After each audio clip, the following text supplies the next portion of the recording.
Social మీడియాలో ఎప్పుడు ఏదో ఒకటి ట్రెండింగ్ ఉంటుందని తెలిసిందే కదా. ఇప్పుడు అరటిపండు ట్రెండింగ్ అండి. అరటిపండు నిద్ర బాగా పడుతుంది. అరటిపండు తిని పడుకుంటే అనవసరంగా స్లీపింగ్ పిల్స్ వగైరా ఏమి వేసుకోకండిరా బాబు, అరటిపండు ఒక్కటి తినండి చాలు అని చెప్పి ఇక వాడు వీడు లేదు అందరూ చెప్తున్నారు. ఇక చూసేవాళ్ళు కోట్లలో చూస్తున్నారు.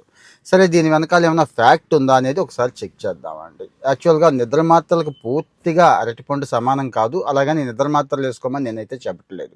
కానీ అరటిపండు కొంతవరకు మేలే. ఎలాగంటే ఇందులో పొటాషియం, మెగ్నీషియం ఉంటాయి కదా, అవి కండరాలని కాస్త సడలిస్తాయండి. అంటే నిద్ర బాగా పట్టడానికి అవి ఉపయోగపడతాయి. అలాగే కొంతమందిలో ఇది కాదు, ప్లాసిబో ఎఫెక్ట్ అంటారండి. అంటే అది ఒక మానసికమైన ఫీలింగ్ అండి. అరటిపండు తిన్నాను కాబట్టి వాడు వీడు చాలామంది చెప్పారు కాబట్టి నాకు బాగా నిద్రపడుతోంది, ఆహా హాయిగా నిద్రపోతానని చెప్పి హాయిగా కూడా నిద్రపోతున్నారండి. చాలామంది నిద్రపోతున్నారు. అరటిపండులో ట్రిప్టోఫాన్ అని చెప్పి ఒక పోషక పదార్థం ఉంటుందండి. బాడీలో సెరటోనిన్, మెలనిన్ అనే ఐడియా ఉంది కదా మీకు, హార్మోన్స్ అవి రిలీజ్ చేయడానికి, అంటే వాటిని ప్రేరేపిస్తుంది. ఇది బాగా రిలీజ్ చేయడానికి ప్రేరేపిస్తుంది కాబట్టి అది కూడా ఒక కారణం నిద్ర బాగా పట్టడానికి. అలాగని మరి ఒబెసిటీ ఉన్నవాళ్ళు, షుగరు, బీపీలు వీళ్ళు ఉన్నవాళ్ళు అరటిపండు పడుకునే ముందు తినడం కూడా మంచిది కాదు. కాస్త ఈవినింగే, అంటే నిద్రకు 2-3 గంటల ముందే తీసుకోమని కూడా చెప్తూ ఉంటారు. పొలోమని అరటిపండులు తినడం కూడా మంచిది కాదు.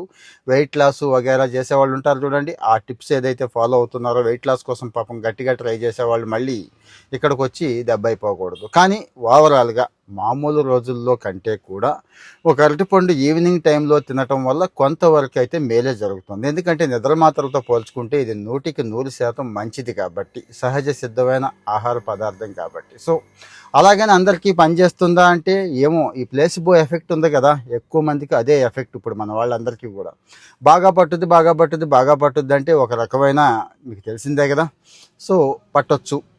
రెండోది, ఆటోమేటిక్గా బాడీకి మేలే జరగవచ్చు. అలాగని పూర్తిగా అసలు నిద్రే లేదు, చాలా ఇబ్బంది పడుతున్నానంటే, అంటే ఒక్కోసారి డాక్టర్ గారు ప్రిస్క్రైబ్ చేస్తారండి, బాబు నువ్వు మానసిక సమస్యలతో ఇంకో సమస్యతో బాధపడుతున్నావు, ఇవి తీసుకో అంటే వాటికి బదులు అరటిపండు వాడతాను అనేది మాత్రం కరెక్ట్ కాదు. కానీ ఓవరాల్గా అరటిపండుకి నిద్రకి కొంతవరకు అయితే సంబంధం ఉంది. ఆ సంబంధం కూడా కాస్త మంచి సంబంధమే, అంటే ఎటువంటి సైడ్ ఎఫెక్ట్లు లేని సంబంధమే కాబట్టి అరటిపండు తీసుకోండి, పర్వాలేదు. అలాగే అరటిపండు వాడుతున్న వాళ్ళు మనలో ఇంకా కొంతమంది ఉన్నారండి, అబ్బాయి నిద్ర ఒకటే కాదండి ఇంకా చాలా బెనిఫిట్స్ ఉన్నాయి, నేనైతే స్వయంగా ఫీల్ అవుతున్నాను, పొందాను అనే వాళ్ళు చెప్పండి.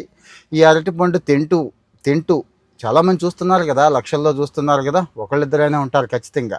అవును, నా నిద్ర క్వాలిటీని పెంచుకోగలిగాను అనేవాళ్ళు కూడా ఎలా అనేది కామెంట్లో పెట్టండి. కామెంట్లు ఈ మధ్య ఎక్కువ మంది చదువుతున్నారని తెలుసు కదండి, ప్లీజ్ పెట్టండి.